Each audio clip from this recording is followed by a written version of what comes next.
पैसे से हर चीज खरीदी जा सकती है, लेकिन मैं पूछती हूँ, क्या जज्बात भी? क्या किसी गांव की बेटी को सिर्फ इसीलिए छीन लिया जाए क्योंकि किसी अरबपति को वो पसंद आ गई? कोल्हापुर की नांदनी गांव की हथनी महादेवी, जिसे गांव वाले माधुरी कहते थे, वो अब उस गांव में नहीं है। क्यों? क्योंकि पैसे वालों को वो चाहिए थी। महाराष्ट्र के कोल्हापुर जिले में नांदनी गांव की जान थी एक हथनी, जिसका नाम महादेवी था, लेकिन गांव वाले उसे प्यार से माधुरी कहते थे। जब माधुरी 3 साल की थी, तब से ही वो उस गांव में जैन मठ में रहती थी। 33 सालों तक वो नांदनी गांव की पहचान बन गई। वो सिर्फ एक हथनी नहीं थी, गांव की बेटी, आस्था और परिवार का हिस्सा भी। माधुरी इतनी समझदार थी कि हर मंदिर में जाकर खुद सर झुका देती थी और दर्शन करती थी। अब गांव वाले उसके बिना कोई काम शुरू नहीं करते थे, क्योंकि कोई भी त्योहार हो, कोई भी उत्सव हो, माधुरी के बिना अधूरा लगता था। उसकी उपस्थिति से ही हर आयोजन में 4 चांद लग जाते थे।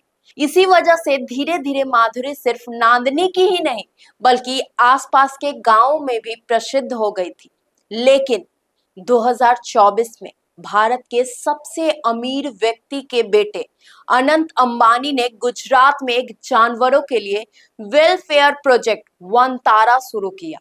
अंबानी की टीम ने माधुरी के बारे में सुना और माधुरी को देखने नांदनी गांव पहुंची। माधुरी की समझदारी, खूबसूरती और उसका इंसानों के प्रति सहज रिश्ता देखकर अंबानी की अधिकारियों ने उसे वनतारा में ले जाने का कहा।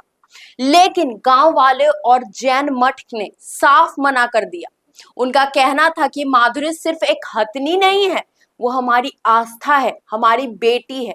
लेकिन वो अंबानी है, उनको जो चाहिए वो लेकर रहेंगे। अब अंबानी की टीम ने नई चाल चली। पेटा संस्था, जो जानवरों के हक में आवाज उठाती है, को साथ मिलकर हाईकोर्ट पहुंचे और ये दावा किया गया कि माधुरी की तबीयत खराब है, जिसके बाद कोर्ट ने मेडिकल जांच का आदेश दिया। लेकिन रिपोर्ट सामान्य आई। माधुरी पूरी तरह से स्वस्थ थी, लेकिन पैसे से सब कुछ खरीदा जा सकता है। आज उसी का एग्जाम्पल बनी है माधुरी। इसके बाद अंबानी की टीम ने कथित रूप से फर्जी मेडिकल रिपोर्ट तैयार करवाई, जिसमें बताया गया कि माधुरी को गांठ है, वो गुप्त रोग से पीड़ित है और अन्य बीमारियों से जूझ रही है। हाईकोर्ट ने इस रिपोर्ट के आधार पर आदेश दिया कि माधुरी को गुजरात में स्थित वेलफेयर सेंटर वनतारा में भेजा जाए, जहां माधुरी की देखभाल हो सके। गांव वालों को ये मंजूर नहीं था और नांदनी गांव के जैन मठ ने सुप्रीम कोर्ट के दरवाजे खटखटाए, लेकिन सुप्रीम कोर्ट ने भी ये फैसला ठुकरा दिया और उन्होंने भी आदेश दिया कि माधुरी को वनतारा भेजा जाए। इसके बाद अंबानी की वनतारा की टीम नांदनी गांव पहुंची और माधुरी को ले जाने की प्रक्रिया शुरू हुई। गांव वालों ने साफ कहा कि हम कोर्ट के आदेश का पालन करेंगे, लेकिन जो भावना उनकी आहत हुई है, वो इसका बयान नहीं कर सकते। इसके बाद वनतारा की टीम नांदनी गांव पहुंची अपनी गाड़ी लेकर। गांव वालों ने मजबूरी में कोर्ट का आदेश माना, लेकिन उनका दिल टूट चुका था।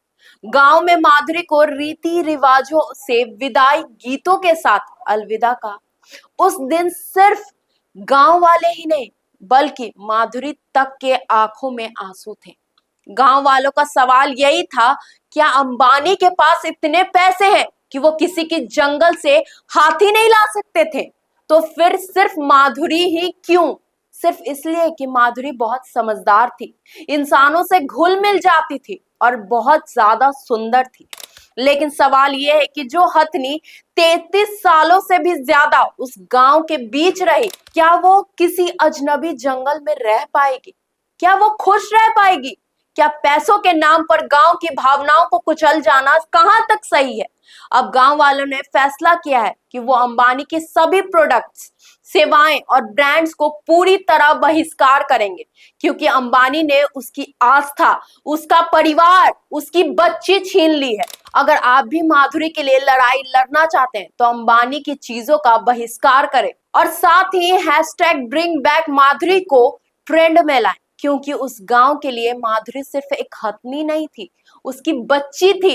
अब आपको तय करना है कि माधुरी को वापस कैसे लाना है, क्योंकि आपके एक छोटे से कदम से उस गांव को उसकी माधुरी वापस मिल सकती है। साथ ही आप सभी माधुरी को वापस लाना चाहते हैं तो ट्विटर पर #BringBackMadhuri को ट्रेंड करें। कमेंट में जरूर बताइए कि आप माधुरी को वापस लाना चाहते हैं या फिर नहीं। और अगर आपको ये वीडियो पसंद आई हो तो चैनल को लाइक करें, शेयर करें, सब्सक्राइब करना बिल्कुल ना भूलें। तब तक के लिए धन्यवाद।